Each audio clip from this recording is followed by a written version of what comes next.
Mapagpalang umaga sa inyo mga bossing ko. Ang biyahe natin ngayon ay mula Bacoor, Cavite, drop off naman sa De La Salle University, Dasmariñas, Cavite. Meron tayong 17 kilometer na lalakbayin at 36 minutes naman natin itong biyahe. Kaya tara mga bossing ko, sama ka sa biyahe ko.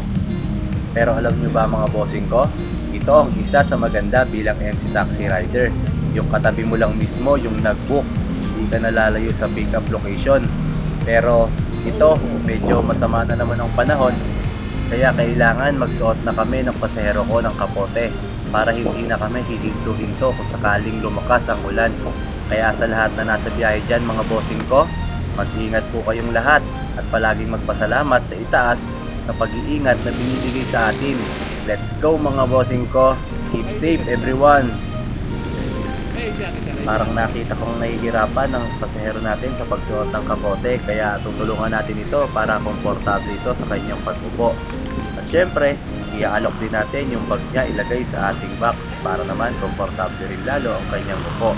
Maliit o malaki ang bag ng pasahero ko, lagi kong ino-offer ang box para ilagay ang kanyang gamit dito para maiwasan din ang paglaglag ng mga gamit.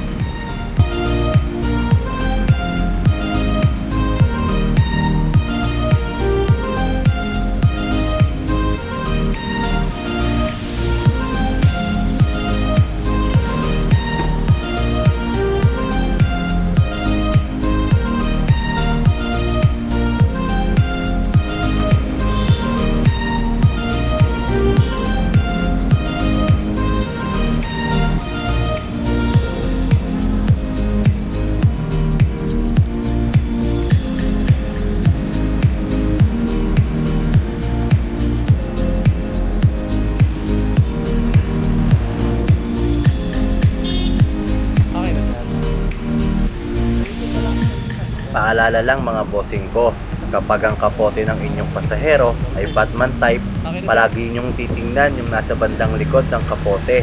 Hanggat maaari, ipaipit na lang ninyo sa inyong pasahero para maiwasan ang aksidente, dahil pwede ito ang maging sanhi.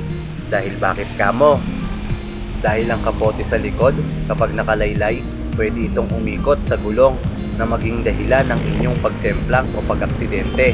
Kaya maigi nang mag-ingat hanggat maaga pa. Malayo o malapit ang biyahe, kailangan advance palagi ang isip pag nasa daan para maiwasan ang anumang trahedya o sakuna.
Ayan na nga mga bossing ko, malapit na tayo sa drop-off location ng ating pasahero dito sa De La Salle University, dito sa Dasmariñas, Cavite.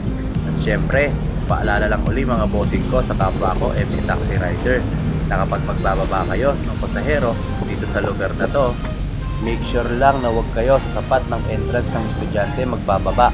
Dahil pag dyan kayo nagbaba, baka pagmultahin kayo. Kaya mas maigi nang ibaba natin ang ating pasahero sa tamang babaan.